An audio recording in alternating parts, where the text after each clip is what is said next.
Բարի երեկո հարգելի հետևորդներ, եթերում է IBC լուրերի ամփոփիչ թողարկումն է, ես Սվետլանա Պետրոսյանն եմ եւ այժմ կներկայացնեմ օրվա գլխավոր նորությունները Հայաստանից եւ աշխարհից։ Նախ կարևորը համառոտ։ 2 օր է Էրեբունիի ու Երևանի 3 թաղամասերում լույս չկա, որն է պատճառը եւ երբ կմիացնեն։ Մեր կասառույցին ընկնում, հագուստը մաքրում ու շարունակում են քայլել։ Երևանի բակերը ինչու չեն մաքրում։ Հայաստանն ու Թուրքիան դյուրացնում են վիզա տրամադրելու գործընթացը, ում վրա է տարածվում նոր որոշումը։ Ակտիվ դիվանագիտական զարգացումներ Ուկրաինայի շուրջ, ինչ են քննարկել Մայամիում Զելենսկին ու Թրամփը։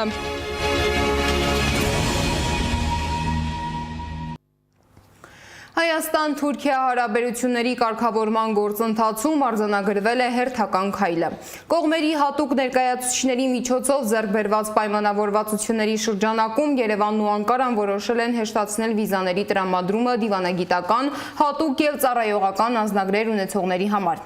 Արտաքին գործերի նախարարության տեղեկացմամբ 2026 թվականի հունվարի 1-ից այդ կարգավիճակ ունեցող անձինք կկարողանան անվճար էլեկտրոնային վիզա ստանալ։ Կողմերը միաժամանակ վերահաստատել են հարաբերությունների կարգավորման գործընթացը շարունակելու պատրաստակամությունը։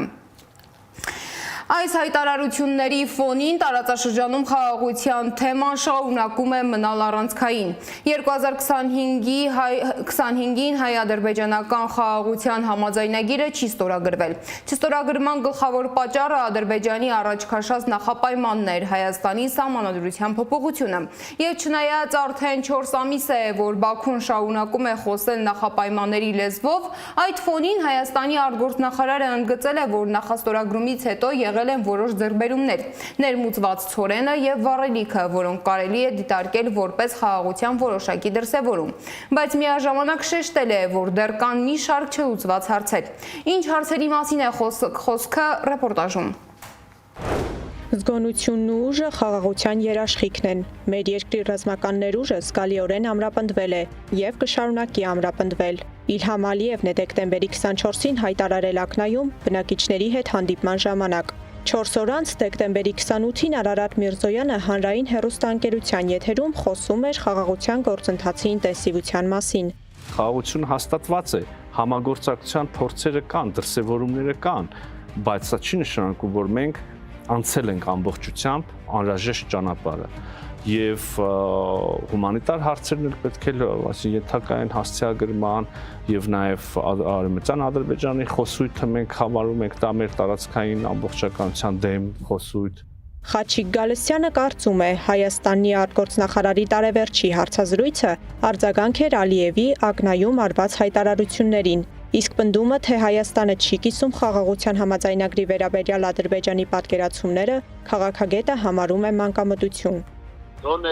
իլոր աշխարհի ցույց տա Ադրբեջանի ռազմատնչ ռեպերաբանությունը։ Ադրբեջանի անթաքույց նկարտումները Հայաստանի ինքնիշխան տարածքների նկատմամբ իրենց օրինած խաղաղության դարաշրջանի թակարդ ընկած, ծուղակնքած երկու ոտքով փորձում են մանկամիտ արտարացումներ എടുել։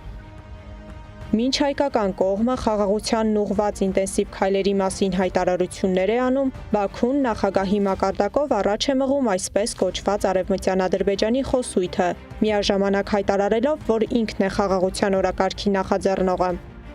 Խաղաղության գործընթացը նախաձեռնել է Ադրբեջանը։ Խաղաղության պայմանագրի տեքստը առաջարկել է Բաքուն։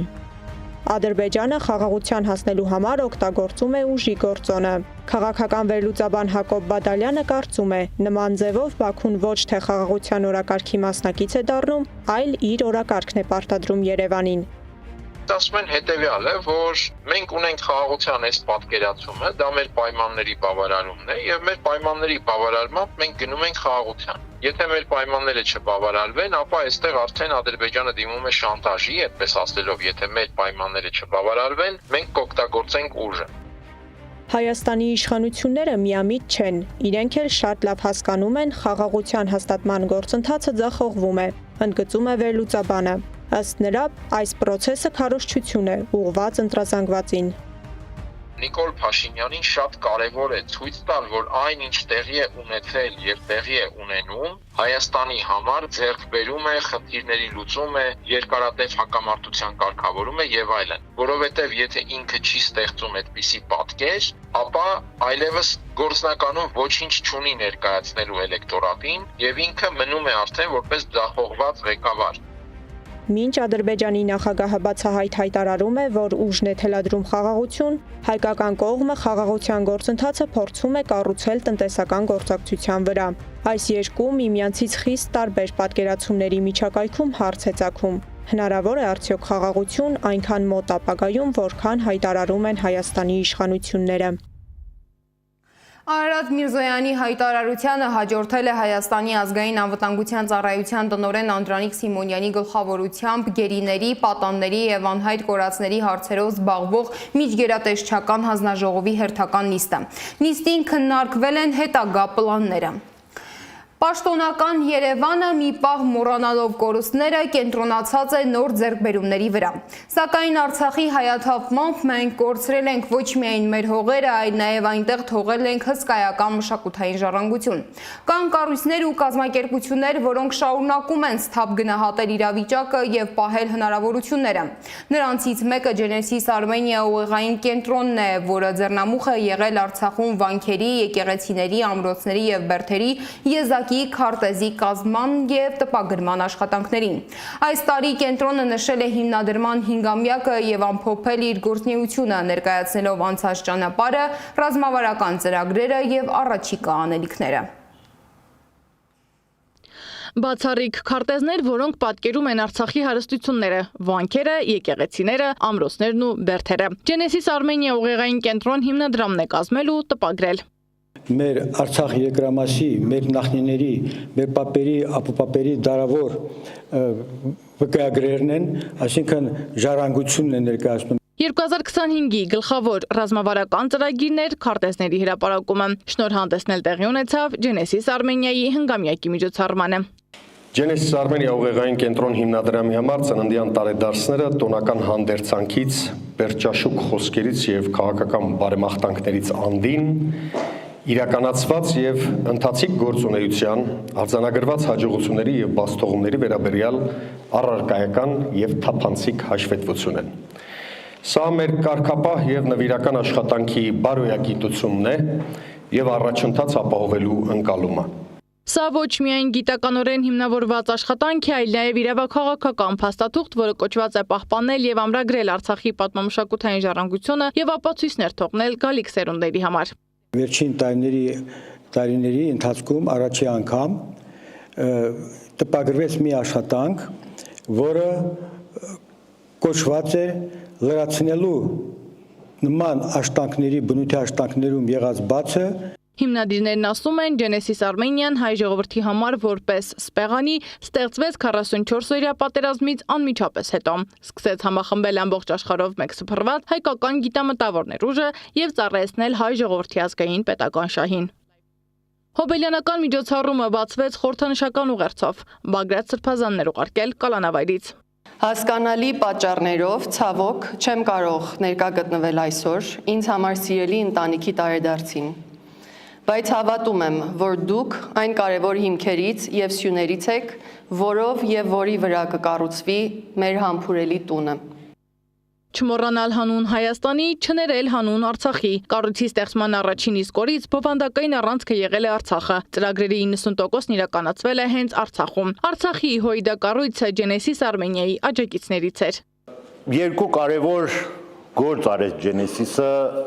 ընդհանրապես այս քաղաքական կամ Արցախի հետ կապվող հարցերում։ Առաջինը, որ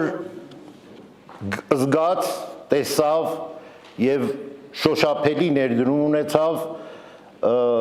այն հարցի մեջ, որ Արցախը կիզակետ է։ Արցախը կիզակետ է հայապահպանման, Արցախը կիզակետ է ազգային ազատագրության։ Genesis Armenia-ն Արցախում կարողացել է իր ծրագրերն անխոչնդոտ իրականացնել հատկապես այն ժամանակաշրջանում, երբ պետնախարարի պաշտոնը զբաղեցնում էր Արտակ Բեգլարյանը։ Ես վկան եմ եղել բազմաթիվ ծրագրերի, որոնք իրականացվել են կամ մշակվել են Genesis-ի թիմի կողմից եւ որոնք այս ֆիլմում ներկայացվել են, ավելին մենք ունեինք ավելի մեծ գաղափարներ, ծրագրեր։ Իսկ Ռուբեն Վարդանյանի պաշտոնավարման ընթացքում ուղեղային կենտրոնն աշխատում էր իր ամենամեծ ծրագրերից մեկի՝ մետաղաշինական եւ տեխնոլոգիական ամենամեծ տեխնոպարկը հիմնելու ուղղությամբ մի քանի 100 աշխատատեղի եւ արտադրանքի միջազգային իրացման հեռանկարով։ Նույնիսկ եթե կարճաժամկետ հատվածում մենք հնարավորություն չունենք վերադառնալ Արցախ, առնվազն պետք է ստեղծենք հիմքեր հետագա սերունդների համար այդ գաղափարը, այդ արժեքը ավելի արդյունավետ իրականացնել եւ դրա շրջանակներում այս վերջին ծրագիրը մեծ արժեք է ներկայացնում, որովհետեւ Արցախի հայկականության ամրագրման համար մենք նույնպես մեծ աշխատանք պետք է անել եւ միայն խոսել դե ակնհայտ է, որ Արցախը հայկական է։ Genesis-ը ծնվել է ճգնաժամային օրերին, ասում է Ավետիք Չալաբյանը, եւ այդ իմաստով միշտ եղել է առաջնագծում։ Եվ որպես ճգնաժամի պայմաններում ստեղծված կառույց, ինչպես եւ մենք հայակվեն, այդ իմաստով մենք ամբողջս ընթացքում զգալի չափով եղել ենք արձագանքողի դերում։ Մենք փորձել ենք այն իրավիճակում, որը պարտադրվել է մեր երկրին եւ մեր Արցախին, փորձել ենք իրականացնել այն ծրագրերը, այն գործողությունները, որոնք կարող էին մեղմել հարվածը։ Genesis Armenian կարևորում է հայաստանյան քաղաքական դաշտում նոր ձևավորած ուժի միասնության թևեր նախաձեռնության ղեկավարների հետ անցած ճանապարհը հաջողված ճանապարհ է, ասում են։ Ես մի շատ կարևոր բան կմաղթեմ, Աբրահամ ջան, այսպես կուզեմ դիմեմ, հաջորդ տարի 6-ամյակին ձեր տեսահոլովակը թող կրկնակի մեծ լինի եւ բովանդակությամբ 26 թվականի իրադարձություններով լեցուն։ Եվ այդ իրադարձությունները թող լինեն բոլորիս համար հաղթարշավային։ Կատարած աշխատանքը կարևորում է նաև ՀԱԿ-ի վարչապետի տեխնացու Լևոն Զուրաբյանը։ Պատմամշակութային ժառանգությունը այս պահին գտնվում է ոչնչացման գործընթացում եւ բնականաբար այս գործը չեմ կարծում, որ կարողանանք սրանով կանգնեցնել այդ process-ը, բայց ամեն դեպքում շատ կարևոր է գորեն բոլոր փաստաթղթային դոկումենտալ այս արխիվը սարքել, պահել։ Իսկ կառույցի հիմնադիր տնօրենը տվեց անցնող քաղաքական տարվա գնահատականը, ներկայացրեց մարտահրավերները հաղթահարելու ճանապարհային քարտեզը։ Անձամբ ընդունեցի չափազանց պատասխանատու խոստովանեմ հասունացած եւ տրամաբանական որոշում գիտամտավոր, կազմակերպչական եւ առաջնորդության ռեսուրսի ամբողջ ծավալով եւ կարողականությամբ ներգրավվել քաղաքական ու ընտրական սպասվող process-ներում, քաջ գիտակցելով իրողությունը, որ գործող իշխանության հետ պատերազմի եւ ընտրության գնալը նշանակում է կանխակալ պարտություն։ Այսուհանդերձ իրական ժողովրդավարական երկիր ունենալու տեսլականը ենթադրում է ընտրությունների միջով ձևավորել հանրային վստահություն վայելող իշխանություն, որն իրավական եւ օրինական հանրային քվեով հնարավորություն կունենա արգելակել հայկական գոյութենական մայրամուտի ահագնացող մեքենան։ Genesis Armenia-ի անցած ճանապարհը մեկ օրվա կամ մեկ ծրագրի պատմություն չէ, ասում են Genesis-ականները։ Դա շարունակական պայքար է հիշողության, ինքնության եւ պատասխանատվության համար։ Պայքար, որտեղ փաստաթուղթը դառնում է զենք, քարտեզը վկայություն, իսկ գործը խոսքից բարձր։ Սեդամ Ակաջյան, Սամվել Իսրայելյան, Մհեր Դավթյան, Անրանիկ Մասուրյան, ABC Media։ Հայաստանում քաղաքական վիճակը շարունակում է լարված մնալ, իսկ հասարակական համերաշխության պահպանողը եկեղեցին է։ Սա է ցույց տալիս Գելափի հարցման արդյունքները։ Հասարակության տրամադրությունը նույնպես լարված է։ 32%-ը զգում է անտարբերություն ու ապաթիա, 31%-ը լարվածություն ու ագրեսիա, 21%-ը անհանգստություն, 10%-ը վախ ու տխրություն։ Եկեղեցին նշվել է լիովին վստահում եմ 55.8%, 15.6%-ը նշել է ավելի շուտ վստահում եմ, կրթական համակարգ 27.4%-ը նշել է, որ լիովին վստահում եմ, եւ 28.5%-ը նշել է, որ ավելի շուտ վստահում եմ, պետական իշխանությունները նշել է 17.8% եւ 20.8%-ը նշել է, որ ավելի շուտ վստահում եմ։ Ամենանվազ ցուցանիշները քաղաքական դաշտն է նշվել 12.3%-ը եւ մեդիան 8.2%-ը։ Ամենաշատը եկեղեցին է վստահում։ Այո։ Ընդհանուր 73%-ը շուրջ նշել են, որ վստահում են եկեղեցուն։ Վիճակագրության ֆոնին Լեմկինի անվան ցեղասպանության կանխարգելման ինստիտուտը խոր մտահոգություն է հայտնել Հայաստանում հայ առաքելական եկեղեցու նկատմամբ շարունակվող պետական ճնշումների վերաբերյալ, ներառյալ հոգևորականների ձերբակալություններն ու ահաբեկումները, եկեղեցական հաստատությունների թիրախավորումը։ Ինստիտուտը կոչով դիմել է կառավարությանը։ Լեմկինի ինստիտուտը կոչ է անում Հայաստանի կառավարությանն անհապաղ դադարեցնել հոգևորականության դեմ ուղղված քաղաքական դրդապատճառներով գործողությունները եւ վերահաստատել իր հավատարմությունը կրոնական ազատության եւ բազմակարծության սահմանադրական սկզբունքներին։ Ինստիտուտը նաեւ կոչ է անում միջազգային դիտորդներին եւ մարդու իրավունքների կազմակերպություններին ուշադիր հետևել Հայաստանում տեղի ունեցող զարգացումներին, ընդունելով, որ կրոնական հաստատությունների քայքայումը պատմականորեն նախորդել է հասարակության մասնատման եւ ինքնության ջնջման ավելի լայն արշավներին։ Ցեղասպանություն վերապրած ազգը չի կարող իրեն թույլ տալ որևէ ձևով կրկնել իր պատմական ոչնչացման մեխանիզմները։ Ի դեպ, ազատազրկված սրբազաններից մեկը Միքայել arczepiskopos Աջապահյանը դեռևս հիվանդանոցում է։ Ամենայն հայոց կաթողիկոս Գարեգին II-ն է այսօր այցելել Իզմիրյան բժշկական կենտրոնում գտնվող Շիրակի թեմի առաջնորդին։ Միքայել սրբազանի վիճակը բավարար է, նա շարունակում է հետվիրահատական բուժումը։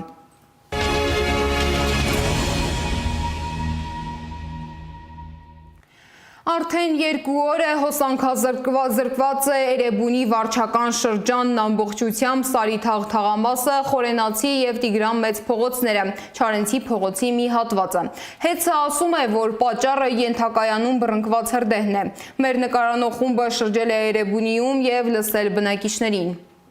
Լույս ունեք։ Ոչ։ Ինչքան ժամանակ։ Ոնց որ 3 առաջ օրվանից։ Ինչ կենցաղային խնդիրներ է ստեղծում։ Լույս չունենալը։ Ամեն խնդիրը ստեղծում է լույսը։ Շայից մենք դվիժոկ ունենք միացած է մեր շենքը, բայց ամեն դեպքում անհարմարավետ է էլի։ Լրիվ կյանքիդ որակը փոխում է, բայց ինչ անենք հիմա էտա։ Ուրեմն 3 չէ առաջ օրը ժամը 12-ից գիշերվա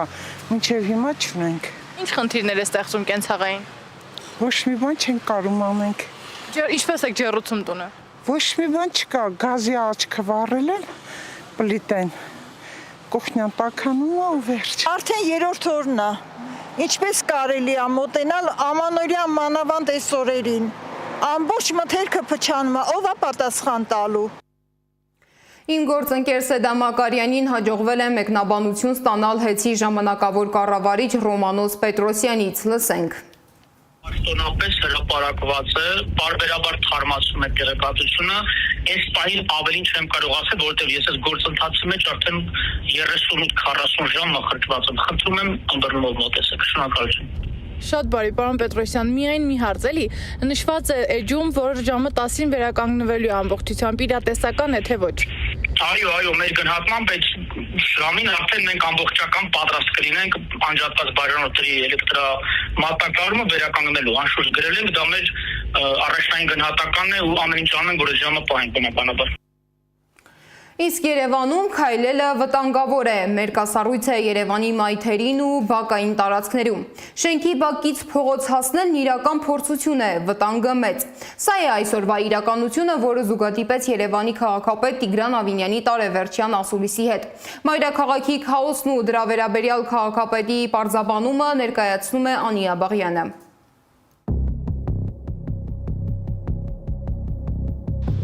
70-ամյա Լևոն Պապն աշխատանքի գնալու ճանապարհին ընկել է բակի մերկասառույցի վրա։ Ոչ մի աշխատանք չեն կատարում։ Մենա, արեք գնանք մեր բակը ցույց տամ։ Սառած էր, ոչ մի հատ բան չեն ցանում, ոչ մի բան չկա։ Ոչ բակը մաքրող են տեսել, ոչ էլ աղցանող։ Այսօր Արևն էլ որոշել է դուրս չգալ։ Լավ է պրծել Լևոն Պապը։ Վնասվածք չի ստացել։ Երևանի բնակիչները կարճ արտահայտություններով են բնութագրում քաղաքի վիճակը։ Վայ, ահավոր։ Վտանգավոր է, շատ վտանգավոր է։ Որոշ չափով, հա, որոշ չափով, բայց հələ մեկ օր է, հələ sense վիճակներ չեմ սիրում, որ մնում է։ Ոչ մի բան չեն, այսինքն քայլեն շատ քիչ, մայթերը հատկապես։ Ինձ համար լավ է, չգիտեմ, ոչինչ, հարմար։ Ժանում եմ պատասխանել, բայց ավելի շատ տեղեր մերկասառույց կա, քան մերկասառույցը մաքրված է։ Մասամբ, հիմնականում ոչ։ Մեզ ճանապարհին հանդիպած անցորդներից մեկն ասում է. Բակի աստիճաններին մոտենալ հնարավոր չէ, իսկ մայթով քայլելու համար հավասարակշռությունը պահելու հատուկ հնարքներ պետք է սովորել։ Հենց բակերում ամենավատն է, չեմ ասում է սելետնի շենքերը, այլ մի քիչ օրինակ աստիճանների վրա սարսափելի, օրինակ այսօր աստիճաններով իջնում է, ինձ թվում էր վիզս կջարդեմ, չէ շատ աղավարավիճակ է հարցով։ Բայց կենտրոնում, որտեղ իրենց աչքը տեսնում է, լավ են մաքրել։ Սա էլ մի ուրիշ քաղաքացի է նկատում։ Կենտրոնում մաքուր է, բայց ծայրամասերում նայեք, ծայրամասերում նայեք, չկա կենտրոնը իրանց աչքի դեմն է կմաքրեն, բայց դե մնացած։ Ինչու է քաղաքում այս վիճակը։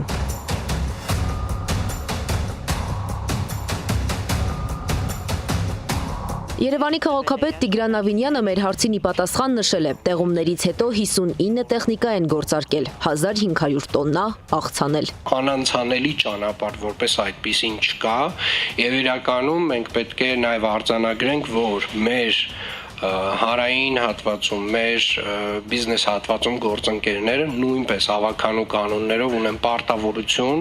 մայթերի մաքրման առումով։ Բայց ով պետք է վերահսկի, որ մայթեզրին, խանութ, հանրային օբյեկտներ ունեցողները կատարեն իրենց պարտավորությունը։ Ուղիղ իրենց պարտականությունն է։ Բակերի հատվածում ունեն պարտականություններ, համատիրությունները, մենք իհարկե մեր առաջնային խնդիրը, Երևանի քաղաքապետարանը իր արժև դրված առաջնային խնդիրը, իր առաջնային պարտավորությունը իրականացրել է։ Իսկ եթե չեն մաքրում եւ մարդիկ ընկնում են բակերում, մայթերում մերկասառույցի պատճառով անվճար բուժօգնություն ստանում են, առողջապահության նախարարության մամուլի խոսնակը մեծ զրույցում նշեց, վնասվածքի աստիճանից է կախված։ Էմերջենսի ծառայությունը գործում է պետական պատվերի շրջանակում։ Վիրահատական հատվածը սոցխմբերին պետպատվերով, տեղաշարժով ոսկրային կոտրվածքը համավճարային սկզբունքով։ Այսինքն անհետաձգելի բուժօգնության բաժինը սպասարկում է անվճար։ Ծառայությունների մեջ են մտնում հոդախախտի եւ ոսկրի թեթև կոտրվածքի դեպքերը։ Ձյունը գալիս է դանդաղ, իսկ մայրաքաղաքի բակերից ձյունը հեռացվում է կրկնակի դանդաղ։ Քաղաքապետարանից ուղարկված աղին ու բահին են սպասում բնակիչները։ Անիա Բաղյան, Մհեր Դավթյան, Գեգամ Ղազարյան, ABC Media։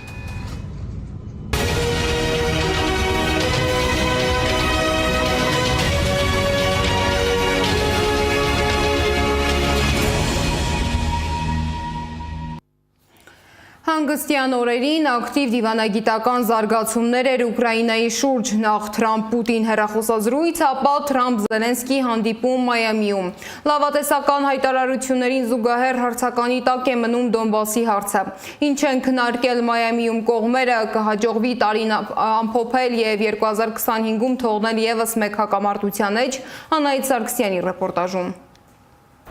Թրամփ-Պուտին հեռախոսազրույց, ապա Թրամփ-Զելենսկի հանդիպում։ 2026 թվականը կարող է ազդարարվել Ռուսաստան-Ուկրաինա հակամարտության դադարով։ Համենայն դեպս Թրամփը բանակցությունները գերազանց համարեց եւ հայտարարեց. հակամարտությունը կամ կավարտվի, կամ դեռ երկար կշարունակվի։ Ես խնդիր չունեմ Ուկրաինա այցելելու հետ, եթե դա կօգնի ավարտել այս պատերազմը։ Իսկ Զելենսկին բանակցություններից հետո հայտարարեց, որ 20 կետանոց գործարքի 90%-ը համաձայնեցված է։ Կոնսենսուս կա նաև Ուկրաինայի անվտանգության երաշխիքների հարցում։ Ինչ է հուշում Թրամփ-Զելենսկի հանդիպումից հետո Թրամփ-Պուտին հեռախոսազրույցը։ Քաղաքագետ Ստեփան Դանիելյանը նշում է մի հետաքրքիր օրինաչափություն։ Թրամփի բոլոր հանդիպումները հրաշալի են, երբ ինքն է նկարագրում արդյունքները, իսկ իրականում ոչ Թրամփը, ոչ Պուտինը դեռ չեն կարող ասել, թե ինչ ելք կունենան այս հանդիպումները։ Իրենց խոսքերով 90%-ից ավելի հարցերի շուրջ համաձայնություն եղել է, սակայն դեռ գլխավոր հարցը տարածքային հարցերի շուրջ համաձայնություն դեռևս չկա եւ պետք է հասկանալ, որ այդ ամեն ինչ միայն Զելենսկից կախված չի, հա, ինքը չի կարող միայնակ որոշի, թե Ուկրաինայի որ տարածքները ում հանձնի կամ որտեղ գտնվում են ուկրաինական զորքերը հետ քաշվեն եւ դա զիջի Ռուսաստանը, ինչ որ առումով դա նշանակում է, որ ինքը ճանաչում է տարածքները ռուսական։ Քաղաքագետը կարծում է, որ Զելենսկու համար շատ ավելի հեշտ կլիներ Դոնբասը հանձնել ռազմի դաշտում պարտություն կրելով, քան պարզապես զորքերը հետ քաշելով։ Եթե ինչ որ համաձայնության կան, դեռ միանշանակ չի, թե այն ռազմական հրամանատարները եւ ազգայնականները, որոնք ճակատից վերադառնան, արդյոք կընդունեն այդ համաձայնագիրը, թե չեն ընդունել։ Մոտավորապես նման process-ով անցել է Հայաստանը, Քաղաքագետ Թևան Պողոսյանն էլ կարծում է, որ հանդիպումներն ու բանակցությունները դեռևս չեն հուշում պատերազմի ավարտի մասին։ Կարծում եմ, որ պատերազմի ավարտը մոտենալու է հանդիպումների կամ ռապորտային խոսակցությունների հիման վրա։ Պատերազմի ավարտը մոտենում է, երբ որ որևէ մի կողմը համարում է, որ իր շահերը բավարարել է ռազմական գործողություններով։ Իրականում դադարում են պատերազմները, թե իմիտացիա է ստեղծվում, որ աշխարհի թեժ կետերում լռում են զենքերը։ Թևան Պողոսյանը հակված է երկրորդ տարբերակին։ Իսկ այդու կոնֆլիկտները լուծված են, օրինակ Գազայում հիմա Իսրայելը չի կրակում, Ադրբեջանը հիմա ճնշումներ չի օգտագործում, դեռ մնացած են Կամբոջան բանը, մնացածները ինքներդ կարակ լավ հետևեք։ Միգուցե ամերիկյան կողմի համար հակամարտությունը ավարտվի, իրեն շահերը բավարարելով։ Քաղաքագետները կարծում են, որ ամեն ինչ կախված է նրանից, թե ինչպես եւ երբ կբավարարվեն Ռուսաստանի պահանջները։ Եթե Պուտինը ստանա այն, ինչ Կրեմլի շահերն են թելադրում, ապա հնարավոր է հարաբերականորեն կայունություն հաստատել, իսկ եթե ոչ, ապա հակամարտությունը կերկարաձգվի։ Ամեն դեպքում պատերազմի դադարեցումը մեկ օրվա գործ չէ, ինչպես նշում է Թրամփը։ Բանակցությունները շարունակվում են։ Պուտին-Թրամփ հաջորդ հեռախոսազրույցն էլ կկայանա շատ մոտ ապագայում։ Անահիտ Սարգսյան, Նոննա Գևորգյան, ABC Media։ Այս ժամի համար նախատեսել էինք այսքանը, շարունակեք հետևել մեզ YouTube-ում, Facebook-ում, Telegram-ում, WhatsApp-ում, Instagram-ում, TikTok-ում կամ այցելեք մեր պաշտոնական կայք 3w.abcmedia.am։ Մնացեք խաղաղությամբ, բարի գիշեր։